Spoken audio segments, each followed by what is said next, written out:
first team to make the finals for 2 straight seasons. Can San Antonio send us back to OKC? Wembanyama called for that right away. He got it. Wembanyama. A third triple in this first quarter. Bryant out of the corner to the basket.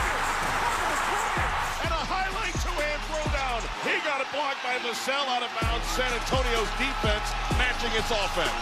It has been a 3-point night for the Spurs. Back to the drawing board, attempting to corral this Spur offense. Wembanyama all over this Game 6. Back-to-back MVP will face a Game 7. The San Antonio Spurs going to take this one in the biggest blowout of the series.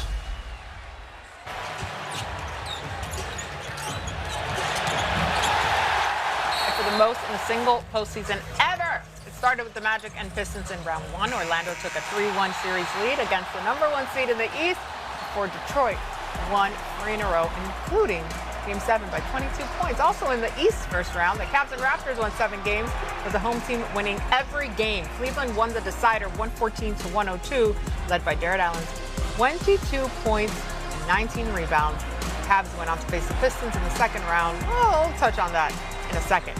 Moving on to 2 of the most storied franchises in NBA history. The Celtics and Sixers also went 7 games in the first round. Boston advanced as the #2 seed in the East and led the series against Philly 3-1 before the Sixers rallied off 3 wins in a row and won Game 7 on the road. And of course, remember earlier, both the Cavs and Pistons going the distance, their respective matchups in the first round, while they faced each other in a Game 7 to advance to the conference finals, and Cleveland came out on top, blowing out the Pistons in Detroit by 31 points. So let's take a look at the updated bracket.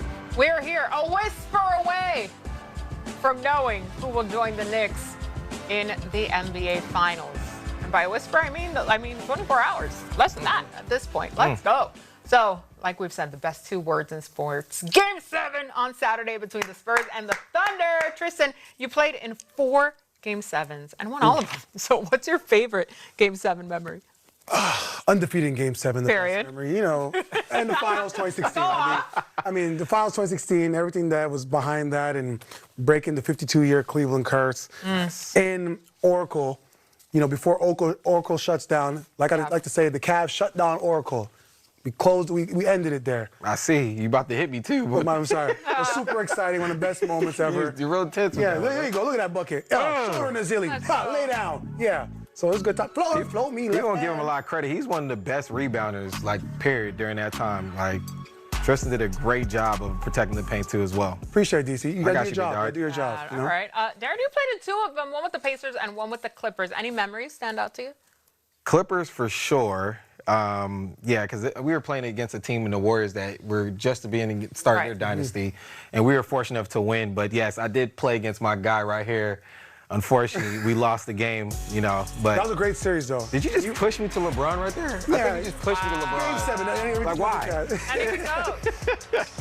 Man, we thought we had this game, but, more credit to Tristan, Braun, and those guys over there. You left it out there. Yeah, I did. I tried to, but wasn't enough. But next time.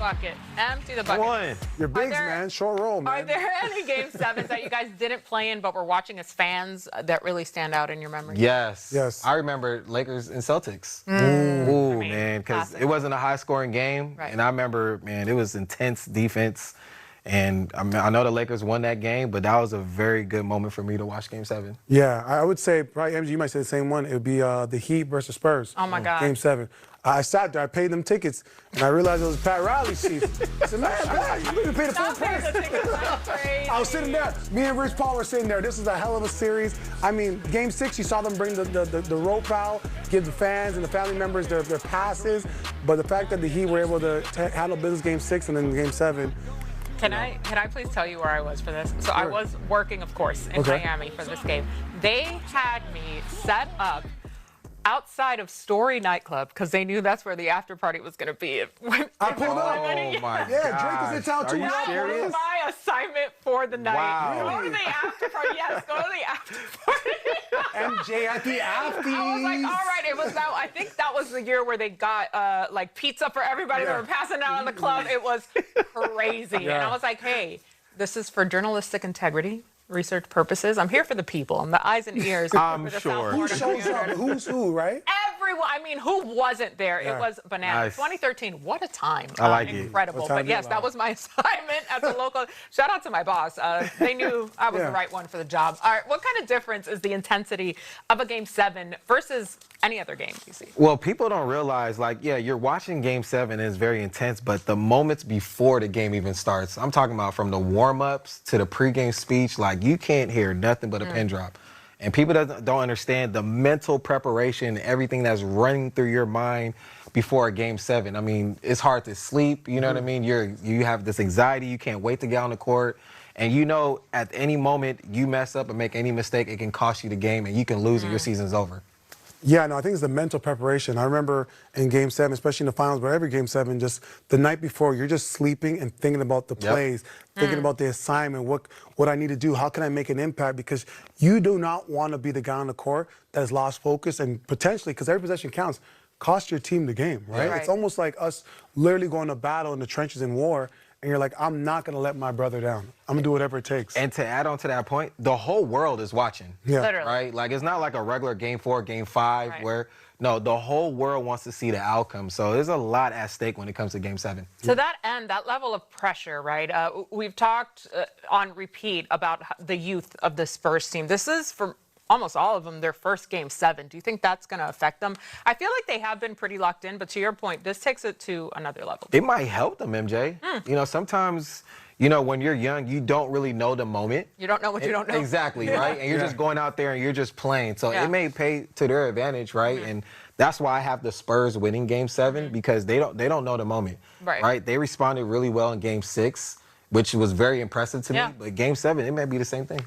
Yeah, I'll say the opposite. I think for the Spurs, I think with them being young, and it's on the road. If this was in San Antonio, I think they'd be much more comfortable. But also, remember OKC's crowd. That's like a college crowd. That's like playing in Lawrence, Kansas, Yeah, where it is. everyone's on top of you. It's so loud. So for these young guys, if you miss a shot or you hit the side of the backboard and the crowd you start to tense up. And every time you make a mistake, you just start to get smaller and smaller and smaller, and then you're just like a little baby. So, I mean, this is why for OKC I give them the advantage. They're home cooking. Yeah, lock-in has never been more important of a phrase than sure. this Game 7. All right, coming up, who should go first overall in action with a couple of interesting propositions. So let's begin with the over-under for the game, which is currently set at 212.5 points.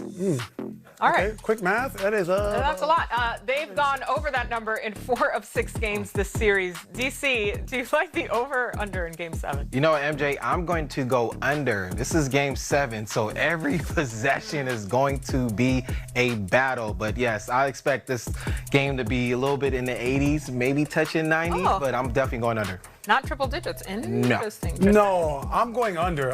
Like DC says, this is going to be a barn burner. This is like, compared to NCAA, this is going to be a Big Ten game where you got Ohio State versus Michigan. I like it. This game's going to be in the 90s. Love it. Every possession's in the count. We might go 5 minutes with nobody scoring and just seeing Wemby just be Wemby. And And as a fan, I'm cool with that. I'm fine. It's good basketball. I don't know why, but I don't agree. You gonna go over? Over. Okay. Yeah, no one asked me, but there it is. Next, the total points, rebounds, and assists for both Wemby and SGA has been set at 42.5. Which one is the better bet, TT? The better bet? I mean, I'll go SGA. Cause I know what DC's thinking. I'll go with SGA. He's Canadian. Well, how do you know I wasn't going to SGA? You wasn't going SGA. I'll go Shea. I think Shea can have, you know what? This is going to be a 40, 10, and 7 night for him tomorrow. Yeah. 40, damn. Yeah, you got to get 40. You have to get 40. Game 7, I'm taking all the shots. Yeah, for sure. Look, I'm going to go Wemby. Jalen Williams and AJ Mitchell not being in the lineup is going to make it very difficult on SGA. Don't get me wrong, SGA can turn up, but I think this is Wemby's game to shine, and so I'm going to go over for Wemby. All right, I feel that. Okay, so with J-Dub sidelined, the Thunder will likely need more than they've gotten from Chet Holmgren. He's averaging just 11.8 points per game this series, but a plus 360. But at a plus 360, you can bet him hitting 20 or more points in Game 7. DC, do you think Chet hits 20 points for the first time in this series? I know the public opinion may not agree, but I'm going with my guy Chet. He will give me a good 20 to 25 points. Okay. He will change the outcome of the game just a little bit. I still think the Spurs may still win Game 7, but I think Chet will have a good Game 7. Okay, well, because you said that, I don't think Chet will have 20, but it's because Alex Caruso and Jeremy McCain will have big games. So you got to share the love a little bit. You know, I can see Chet having a 17-11, but Caruso having 17, and McCain, he shoots the ball, every time he touches the ball, he might have a 15-point game. So that's the reason why, guys. How confident are you in Chet? Huh? Overall, how confident are you in Chet? I'm very confident in Chet when he doesn't play Wemby, but Great. but I know, I'm joking. Yeah. This is a tough matchup.